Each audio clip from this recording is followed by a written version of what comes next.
Hi hello guys, നമുക്ക് ഇന്നൊരു ചക്കയൊക്കെ തിന്നാൻ പറ്റിയൊരു മുളക് ചമ്മന്തി അരയ്ക്കാം. അടിപൊളിയാണ് ചക്കയുടെ കൂടെ തിന്നാൻ. ഇവിടെ ചിക്കൻ കറിയൊക്കെ ഇരിപ്പുണ്ട്, പക്ഷേ എനിക്ക് ഇച്ചിരി മുളക് ചമ്മന്തി കൂട്ടി ചക്ക തിന്നുന്നത് ഇഷ്ടം. നമുക്കതിൽ വെച്ച് മുളക് ചമ്മന്തി അരയ്ക്കാം. ഓക്കെ, അതിനാവശ്യമുള്ള കാര്യങ്ങൾ എന്തൊക്കെയാണെന്നറിയാം. വെളുത്തുള്ളി, ചെറിയ ചുമന്നുള്ളി, ഇഞ്ചി, പുളി, ഇതെല്ലാം കൂടെ എണ്ണയ്ക്കകത്തുനിന്ന് വാട്ടുക.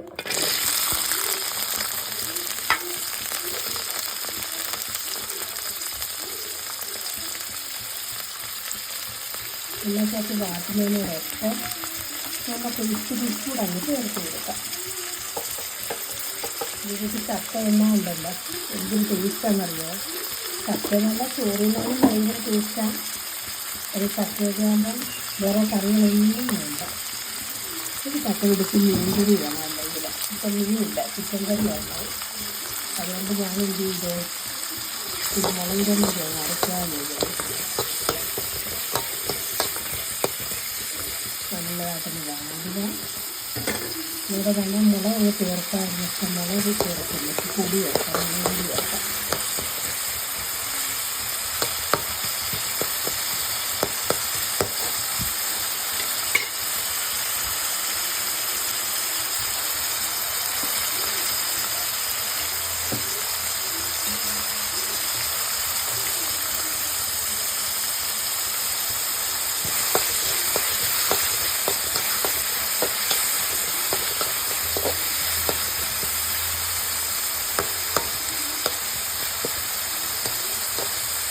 ഇതാകുമ്പോൾ ചക്ക ഗ്യാസിലെടുത്ത് വെച്ചത് ആൾക്കാർക്ക് ഭയങ്കര അസിഡിറ്റിയാണ്.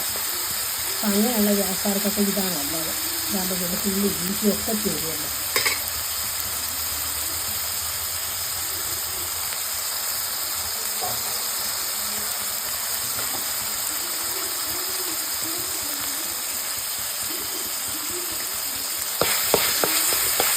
ഇതുവരെ ചെയ്യാത്തവർ ഒന്ന് ചെയ്ത് നോക്കാം, ഭയങ്കര ടേസ്റ്റ്.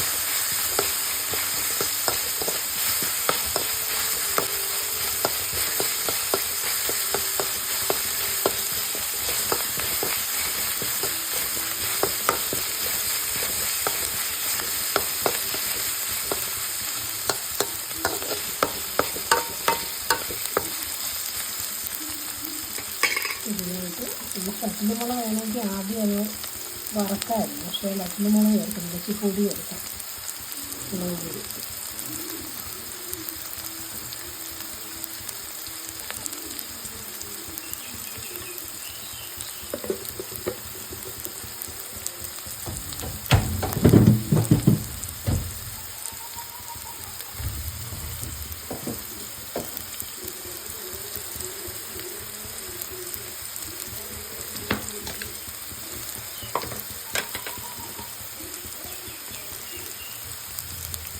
ഇതിലേക്ക് നമുക്ക് ഇത്തിരി കുരുമുളക് കൂടി ചേർത്ത് കൊടുക്കാം.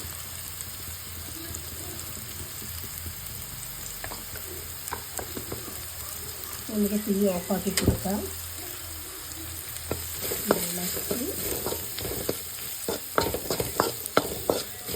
ഇതിൻ്റെ ഒരു ടേസ്റ്റ് ഉണ്ടല്ലോ, ഇത് പറഞ്ഞറിയിപ്പിക്കാൻ പറ്റത്തില്ല. ചെറുതായിട്ട് തണുത്തോട്ട്, അല്ലെങ്കിൽ പിന്നെ മിക്സിക്കകത്ത് നമ്മൾ അടിക്കുമ്പോൾ തെറിക്കും.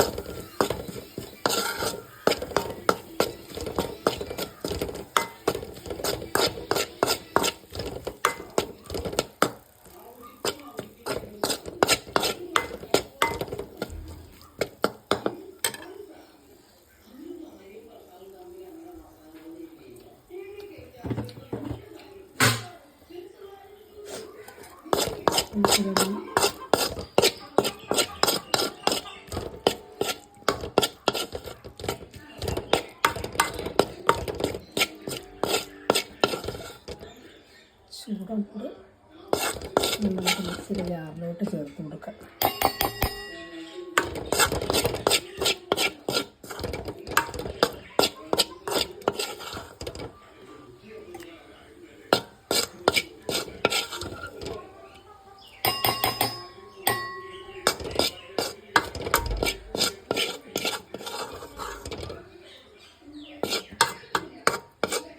ഇത് ഇതുവരെ ഇങ്ങനെ ചമ്മന്തി അരച്ചിട്ടില്ല, ഒന്ന് അരച്ച് നോക്കണേ. എന്നിട്ട് കൊള്ളാവോ കൊള്ളത്തില്ല എന്നുള്ള കമൻറ്റ് ചെയ്യണം കേട്ടോ. നമുക്കൊരു ഇത്തിരി ഉപ്പൂടെ വേണ്ടി വരും. ഇച്ചിരി ഉപ്പ് ഇട്ടേക്കട്ടെ. എന്നിട്ട് നമുക്ക് തെറിക്കും, മിക്കവാറും ചൂടുണ്ട്.